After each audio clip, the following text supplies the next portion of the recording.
একটা গেছে তুমি কও তোমারও ভাগ্যের কথা কহিব কি আর বরাহ রূপেতে হরি করিল উদ্যান তুমি সতী ভাগ্যবতী হরিয়া লিঙ্গনে ফুলকে পরিণত তুমি আস সর্বক্ষণে আমাদের প্রতি কিছু হও গো সদয় কোন পথে গেছে সেই হরি দয়াময় কোন স্থানে আছে বলো তব অগোচর কোথানন্দ সুত আছে বলো গো সত্তর বিনাশে অকান্ত সব সুখেতে মগন এই দেখো অস্ত্র দলে বিজেছে বসন এতে কহিল গোপী কাতর বচন না পেয়ে উত্তর তাহে বিরস বদন দুঃখে তয় অন্তরে সবে দাঁড়াইয়া রহে গুলমলতা গণপতি সকাতরে কহে শুনো গুলমলতা সবে আমাদের অভানি মনোহরি পলাই আছে সেয় গুণমণি কৃষ্ণ প্রেমে মুগ্ধ মুরা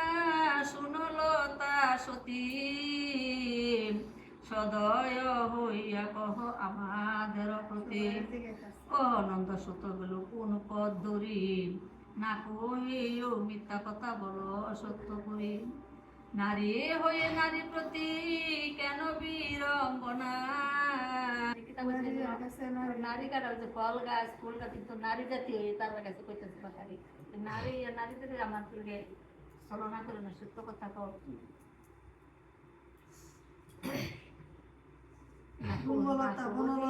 মিথ্যা কথা বলো সত্য করি নারী হয়ে নারী প্রতি কেন বিড়ম্বনা ভালো মতে জানো সবে বিরহ বেদনা দুর্বলতা দিয়ে করতে কহি সত্য কথা দুঃখ কর নিবারণ বল কোথা লুকি আছে শ্রীনন্দ নন্দন ওরে লোকাকতি কত উত্তর না পায় হেরিল হরিণী যত ভ্রমে যুক্তি সবে করিল তখন ওই হরিণ দেখতেছে বলে সখী দেখো যত হরিণী স্থানে সরল স্বভাব হবে বুঝি অনুমানে এই পথে প্রাণ কৃষ্ণ গিয়াছে নিশ্চয় সেই রূপ দর্শনে আনন্দ হৃদয় মুগ্ধ হয়ে সকলেতে দাঁড়াইয়া আছে জিজ্ঞাসা কর সবে ইহাদের কাছে এমন কৃষ্ণের রূপ ললিত মোহন পশু জাতির সবে চঞ্চল এখন আছে ঊর্ধ্বমুখে সবে তৃণ নাহি খায় হেরে রূপ স্থির নেত্রে নীরবে দাঁড়ায়